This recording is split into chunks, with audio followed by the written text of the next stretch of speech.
અને દેવના દીધેલા હોય એ જ આંકલો કરી શકે ભાઈ. આ બધાય આંકલો કરવા વાળા મને લાગે છે જાજી માનતા ના છે. પડકારો તો જ નીકળે ને. અમુક તો ડાયરામાં હોઈ ગયા મોઢા લઈને બેઠા હોય, એનું કામ થોડું છે યાર. આ તો વળે નહીં દુનિયામાં કરે ગેંગે કે ફેફે ઘડીક શણગાર મર્દો ના સજી લ્યો તો મજા આવે. અને મજા કઈ ઓર આવે જો કાયર વેશ મેલો તો. અટાણે જિંદગીના ભરોહા ક્યાં છે યાર. પણ માના સાનિધ્યમાં બેઠા છીએ. એવી જગતમાં રોહિશાળાના પાદરમાં ભગવતી ખોડિયાર બિરાજે છે. ચેતનભાઈ આદિ આવડ બિરાજે છે આયા હાથે બેનું. પ્રસંગ તો આપ જાણો છો, છતાંય રોહિશાળાના પાદરમાં જેની જન્મભૂમિ છે માની, એ બાગડતા બાગડતા બાગડતા બાગડતા બાગડતા બાગડતા એ બાગડતા ઘોડાની પડખલી વાગતી આવે. ભાઈ ભાઈ ભાઈ આજે કે એકવાર અશોક સાઉન્ડ ને જોરદાર તાળીઓથી વધાવી લે યાર. હા, અમારી ઉંમરથી જાજો તેનો અનુભવ છે યાર. અને તમારા માટે પણ જે કે લવ ઇઝ મોર ઇમ્પોર્ટન્ટ ધન મની યાર. બહુ તમારા ઉપર અમને પ્રેમ છે યાર, બરાબર ને ગુજરાતીમાં? હા, no matter how hard you try in life. હું ઘણી વાર કહું છું, જિંદગીમાં મહેનત કરી કરીને માથા પછાડીને મરી જવાની છૂટી, સફળતા ન મળે. સાંભળી લેજો બધાય, no matter how hard you try in life. આખી જિંદગી માથા પછાડીને મરી જાવ તો સફળતા ન મળે, પણ કૃપાનો વરસાદ વરસી જાય, માથે આમ જગતમાંનો ભગવાનનો પંજો પડી જાય. No matter how hard try in life you success god. ભગવાન સક્સેસ ત્યારે બનો જ્યારે ભગવાનના આશીર્વાદનો પંજો તમારી ઉપર પડી જાય. તો સાંભળી લેવું, જીવનમાં આવે તમારા પલ્લો એક જલ્લો તો કરે લાખો સલામ. તો આશીર્વાદ મળી જાય. અને જગતમાંના આશીર્વાદ ત્યારે મળે જ્યારે રોહિશાળાના પાદરમાં આવતા પહેલા તમારી સત્તાનો, તમારી સંપત્તિનો વજન જ્યારે હિમાડે મૂકીને આવો ને, તો નરેનભાઈ માના દર્શન થાય.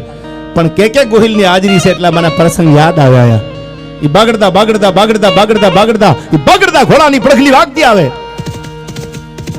અને આ પાદર જગદંબા હાથ વરહની દીકરીઓ ખલકોડે રમે છો. હવે સાંભળી લ્યો, હું તમે શું દેવાના હતા? પ્રસંગ સાંભળજો. હું તમે 50,000 5 લાખ નો કદાચ ઘોળ કરીએ નરેનભાઈ થી, કદાચ હું તમે દઈ દઈને 15 લાખ 50 લાખ આપી, બીજું આપણે આપીશું. ઓકે, 50 લાખ 1 કરોડ 2-5 કરોડ આપણે ઉભા રહી જાય. હવે સાંભળજો, આ જગદંબા રોહિશાળાના પાદરમાં બેઠી છે માં છે કેવી.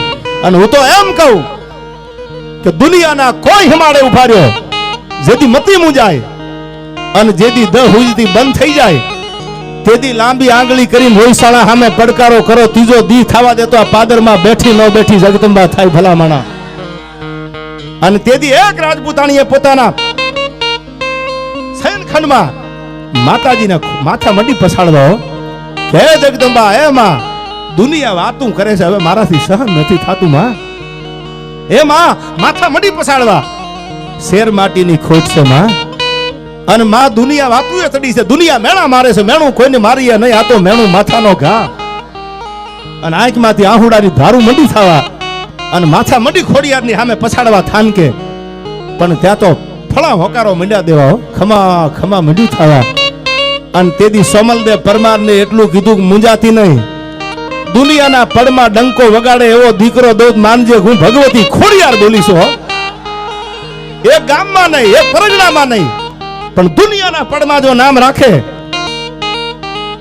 અને કાળજા વિધિનો હોહરવો નીકળે એવો દીકરો આપું માનજે, ખોડિયારે આપ્યો છે. અને ઈ નવખણ નરેનભાઈ વાત ઈ કરું છું, ઈ નવખણ. પણ પ્રસંગ પછી કહો આપને દોરાવું આઈથી. પણ બાગડતા બાગડતા બાગડતા ઘોડાની પડગલી વાગતી આવે, હાથા ધોરણની દીકરી હલકુડા રમે છે. અને જોયું રાજપૂત છે ઘોડા ઉપર, ખબર પડી ચારણ જગદંબાયું છે. પેગડામાંથી પગ લીધો અને જય માતાજી કર્યા. એક દીકરી હામી જવાબ આપ્યો જય માતાજી, બીજી દીકરીએ જવાબ આપ્યો જય માતાજી, ત્રીજી દીકરીએ જવાબ આપ્યો જય માતાજી. 6 દીકરીના મોઢામાંથી અવાજ નીકળ્યા જય માતાજી, જય માતાજી, જય માતાજી. પણ એક દીકરી જે કે ટગર ટગર ટગર ટગર ટગર ટગર ટગર જોવે છો. રાજપૂત છે, મારી મર્યાદા મુકાઈ ન જાય. ચારણ જગદંબા છે સામે, ક્યાંક મારી ભૂલ તો નથી થતી ને. લાકડી પડે એમ પગમાં પડ્યો અને કીધું માં જય માતાજી. અને જય માતાજી શબ્દ જ્યાં જગદંબાના કાને પડ્યો, 7 વર્ષની દીકરી સાંભળજો હવે, જે જગદંબાના સાનિધ્યમાં હું તમે બેઠા છી ખોરાલ છે કે, અને તેથી 7 વર્ષની દીકરીએ કે આમ માથે હાથ મૂકી અને એટલું કીધું, તું સાયન્સની તેવડ નથી કે આ ઘટના ઉકેલી કે શ્રદ્ધાની વાત છે, આ ભરોહાની વાત છે, આમાં સાયન્સ ટૂંકું પડે, તમારો મારો મગજ ટૂંકો પડે. ઈ આ પાદરમાં બનેલી ઘટના, ઈ જગદંબા જે પાદરમાં બેઠા છે એની તાકાત જો. તેથી 7 વર્ષની દીકરીએ માથે હાથ મેલીને એટલું કીધું કે મને ખબર નથી ક્યાં જાવ છું, પણ મંડ ઘોડાને હાંકવા, મંડ ઘોડાને હાંકવા. તારા ઘોડાના ડાબલે જો 18મો પાદર ઘરે કરાવું માનજે મામડિયાની ખોડિયાર બોલીશો. આહા, એક નહીં બે નહીં, પણ 1800 પાદરનો જેને ધણી બનાવી દીધો, ધરતીને નહોતો ધણી અને નથ કરતી નખતા, તને વરી તો વગતા પેરમના ધણી, આ તો ધરતીને નહોતો ધણી, આ તો નથ કરતી નખતા. એક નહીં, હવે તમે નું નાજાભાઈ આપીને 5 લાખ આપી, અરે 5 કરોડ આપી, બીજું આપણું ગોજું શું? 1800 પાદર જેને માથે હાથ મૂકી અને ખમકારે જો આતાભાઈને આપી દીધા હોય તો હું તમે તો આ ગળથોલિયા મારો આવ્યા છીએ એના સાનિધ્યમાં, એના બગીચાના બાળકો થઈને આવ્યા છીએ. ભરોહો રાખજો, તમારી મારી આબરૂ જગદંબા જવા નહીં દે. ઈ જગદંબા રોહિશાળાના પાદરમાં બેઠી છે યાર, એવી માં બેઠી છે આયા. અને હું તો ઘણી વાર કહું છું, યુવાનો માટે પણ બોલ્યો છું, આ ઘણા ઉપાડા ખાઈ ગયા એના માટે પણ આ શેર કાયમ બોલું છું યાર, કે हमने समंदर से सीखा है जीने का तरीका. ઘણા જો ને પૈસા થઈ જાય કે થોડુંક સસ્તી પ્રસિદ્ધિમાં ક્યાંક નામ લેતા શીખી જાય. ઘણી વાર કહું છું કે પ્લેન ઉતરે ને એરપોર્ટ ઉપર, પ્લેન લેન્ડિંગ થાય ને એટલે ભેંસ પ્લેન આરે ભટકાય ને એટલે ભેંસનું છાપામાં હવારમાં આવે કે ફલાણા એરપોર્ટમાં ફલાણા પ્લેન આરે ભેંસ ભટકાણી. શું કામ? કે ભટકાણી પ્લેન આરે એટલે. બાકી અમુકને નામ લેવા પડે, બાકી ભેંસના પેટના ને ઓળખે થોડા કોઈ યાર. અમુક નામ વટાવે ને માર્કેટમાં તઈ તો એના વિડીયો કોક જોવે યાર, તઈ તો ખદડી નામના ફોલોવર્સ વધે, બાકી પોતાના પગ ઉપર ઊભા થાય તો મરદના દીકરા કહેવાય યાર. કોકના નામ વટાવીને એકચ્યુઅલી આમ છે, એકચ્યુઅલી આમ છે, આવા જો મોરે મોરો માતાજી ધારી હશે થશે યાર. પણ વાત વ્યવહારની હોય તો સાંભળી લીજો, ઘણાય મથે છે. એટલે અમુક હું ઘણી વાર કહું છું કે આ ભેંસના પેટના ફોલોવર્સ વધારવા હાટું ક્યાં પ્લેન હારે આડામ ફરે છે. જોજો યાર, જોજો જગદંબા તમારી લાજ રાખે, ઝપટે સડતા નહીં. આ તો સમય બળવાન છે, ક્યાંક સમય ઝુકાવતો હોય છે યાર. પણ હવે સાંભળજો, हमने समंदर से सीखा है जीने का तरीका, चुपचाप बहना, वक्त आने पे जवाब देना. टाणું આવે ને તેથી ભલકું ભાથામાં રહેને રાઘવને, એ મારે માથામાં સમય આવે ચારણા, આ તો ભલકું ભાથામાં પછી રહેને રાઘવને. ટાણું આવે તેથી જવાબ દેવાનો હોય, બાકી ભલકું ભાથામાં રહેને રાઘવને. એમ હજી કહેવાય આપને, બધા સમજદાર ડાયરો છે એટલે કહું છું. આયા ઘણી વાર કહું છું, બધી જ્ઞાતિને ભેળા લઈને હાલે જીવનમાં ક્યારે હારતા નથી. પણ મને પ્રસંગ યાદ આવ્યો, આપને વાત કરતો હતો ને સોમલદેવ પરમારની, માથું મટી પછાડવા જગદંબાની સામે ભગવતી ખોડિયાર પ્રસન્ન થઈ અને જગદંબા પ્રસન્ન થઈને કીધું કે દુનિયાના પડમાં ડંકો દે એવો દીકરો આપું માનજે, હું ખોડિયાર બોલીશું આયા. અને આ પારખું આ પ્રમાણ મળ્યું ક્યાં? દીકરાનો જન્મ તો થયો નાજાભાઈ, જન્મ તો દીકરાનો, નવઘણ નામ પાડ્યું.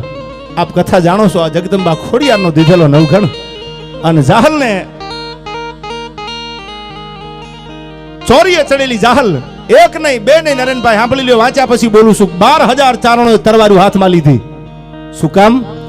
કે અમારી જવાબદારી છે, રાહ રાખીને વાત કરવાની છે. હવે જો નવઘણનું રૂવાડું ખાંડું થાય તો અમારું નાક વહી ગયું ગણાય. અને આખી કથા આપ જાણો છો. જાહલ ચોરીએ ચડી મોટી થઈ, જવતર હોમવા માટે ભાઈને બોલાવે. હગો ભાઈ હોય તો હગો ભાઈ આવે, કાકાનો દીકરો હોય તો કાકાનો દીકરો ભાઈ આવે. અને જો એકય ભાઈ ન હોય, કાકાનો પોતાનો માનો જણ્યો, તો જવતરિયો ભાઈ કોઈક બીજી જ્ઞાતિનો બની અને બેનને માંડવામાં જવતર હોમમાં આવે. ઈ જાહલ ચોરીએ ચડી ધીરે ધીરે ધીરે ધીરે ધીરે આમ મંગળ ગવાણા. અને સાહેબ 999 પાદરનો ધણી ઘોડાના પેગડામાંથી પગ લઈ અને આવ્યો ભાઈ માંડવે. હો સડપ સડપ સડપ કરતા પગ દીધા. આમ જવતરનો મુઠ્ઠી ભરી અને જાહલને જવતર હોમી અને એટલું કીધું, બેન બેન મારી આગળ જાજુ બોલવાનું કઈ છે નહીં, પણ કેતો જુનાણાની ગાદી દઈ દઉં.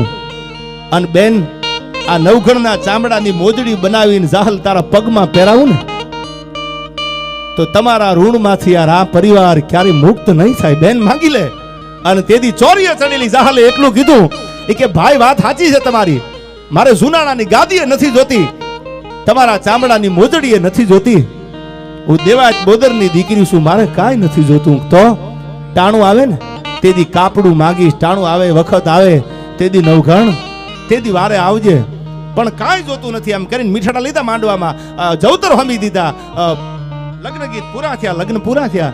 અને આપ જાણો છો કથા, ભારત પાકિસ્તાનના ભાગલા તેથી નહોતા પડ્યા, અખંડ ભારત હતું. અને સિંધુમાં જેથી જાહલને રોકી અન જાહલે